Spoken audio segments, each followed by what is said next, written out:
Bonjour. Aujourd'hui, je n'utiliserai pas de grands mots pour vous dire ce que j'ai sur le cœur.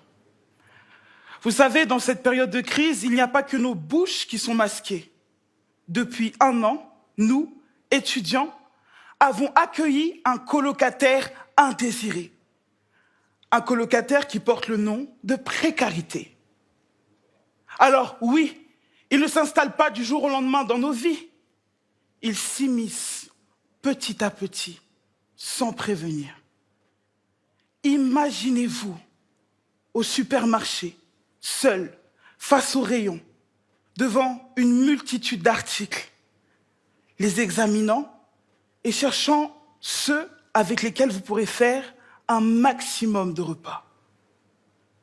Imaginez-vous devant la caissière, au moment de payer, vos pièces en main, comptant les pièces, en espérant ne pas vous être trompé sur votre compte.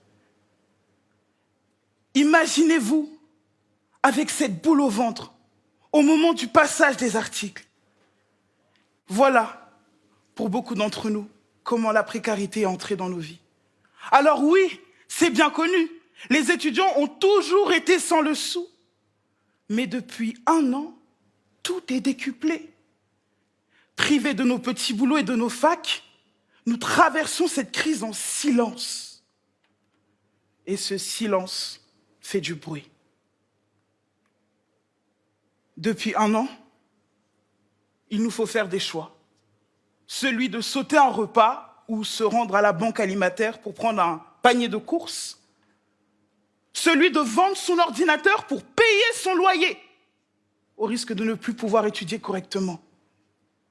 Et à côté de ces choix impossibles, il y a cette solitude qui s'impose à nous. Moi, j'ai passé la fin de mon master confiné, à rédiger mon mémoire sans avoir accès à mes sources. Les bibliothèques fermées, les professeurs digitalisés, le savoir numérisé. Seul l'écho de mes pensées a été mon compagnon pendant ce confinement. L'espoir, confiné. L'avenir, masqué. Songez que lorsque vous voyez 5 étudiants dans la rue, en moyenne, il y en a un qui pense à mettre fin à ses jours.